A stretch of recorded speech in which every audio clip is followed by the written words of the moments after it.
Pemerintah Indonesia berencana mengirim lebih banyak mahasiswa ke Selandia Baru untuk belajar kedokteran dan kedokteran gigi. Presiden Prabowo Subianto menyampaikan hal ini usai melakukan pertemuan bilateral dengan Perdana Menteri, PM, Selandia Baru, Christopher Luxon, di sela konferensi tingkat tinggi, KTT, Asia Pacific Economic Cooperation, APEC, 2025 di Gyeongju, Korea Selatan, Jumat, 31 Oktober 2025. Kita ingin kirim lebih banyak mahasiswa untuk belajar kedokteran dan kedokteran gigi. Kita sangat butuh dokter dan dokter gigi, kata Prabowo. Langkah ini disebut sebagai bagian dari upaya mengatasi kekurangan tenaga medis di Indonesia. Menurut data Kementerian Kesehatan, Indonesia masih kekurangan sekitar 70.000 dokter spesialis hingga tahun 2032.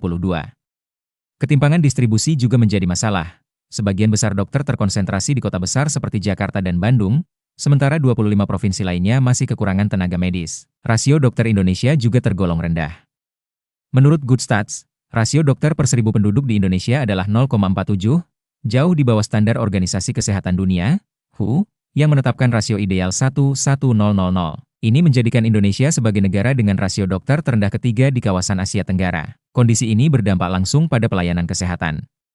Laporan Philips Future Health Index 2025 mencatat bahwa 77% pasien di Indonesia harus menunggu lama untuk bertemu dokter spesialis, dan 45% akhirnya dirawat di rumah sakit karena terlambat ditangani. Selain bidang kesehatan, kerjasama bilateral Indonesia-Selandia Baru juga mencakup sektor pendidikan dan pertanian.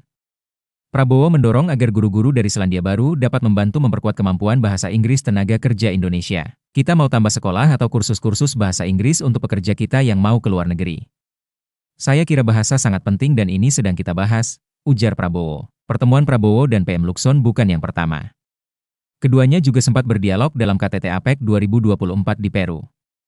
Saat itu, Prabowo menyebut Selandia Baru sebagai mitra strategis dan sahabat kawasan yang memiliki nilai-nilai dan kepentingan bersama. Langkah pemerintah mengirim mahasiswa ke luar negeri untuk belajar kedokteran dinilai sebagai bagian dari solusi jangka panjang atas krisis tenaga medis. Ikatan Dokter Indonesia, IDI, menyebut bahwa hingga kini, distribusi dokter masih belum rata, dengan 80% dokter terkonsentrasi di kota-kota besar seperti Jakarta dan Bandung. Ketua Umum Pengurus Besar IDI, Dr. Slamet Budiarto, menegaskan bahwa ketimpangan ini terjadi karena terbatasnya alokasi anggaran penempatan dokter ke daerah. Ia menyebut bahwa dari total lulusan dokter, hanya sekitar 20% yang diserap pemerintah, sementara sisanya berpraktik mandiri di wilayah urban. Kedepan, kami berharap pemerintah mengalokasikan anggaran khusus untuk pemerataan dokter, termasuk penempatan ke daerah yang kekurangan, ujar Dr. Slamet dalam pernyataan resminya, Oktober 2025. Dengan rencana pengiriman mahasiswa ke luar negeri, pemerintah diharapkan tidak hanya memperluas akses pendidikan kedokteran, tetapi juga memastikan bahwa lulusan nantinya kembali dan mengabdi di wilayah yang paling membutuhkan. Pemerataan tenaga medis menjadi kunci untuk meningkatkan kualitas layanan kesehatan nasional. Mau kerjasama di bidang pertanian, pendidikan, kita ingin juga kirim lebih banyak mahasiswa untuk belajar kedokteran dan kedokteran gigi. Kita sangat butuh dokter dan dokter gigi. Download Tribun X sekarang, menghadirkan lokal menjadi Indonesia.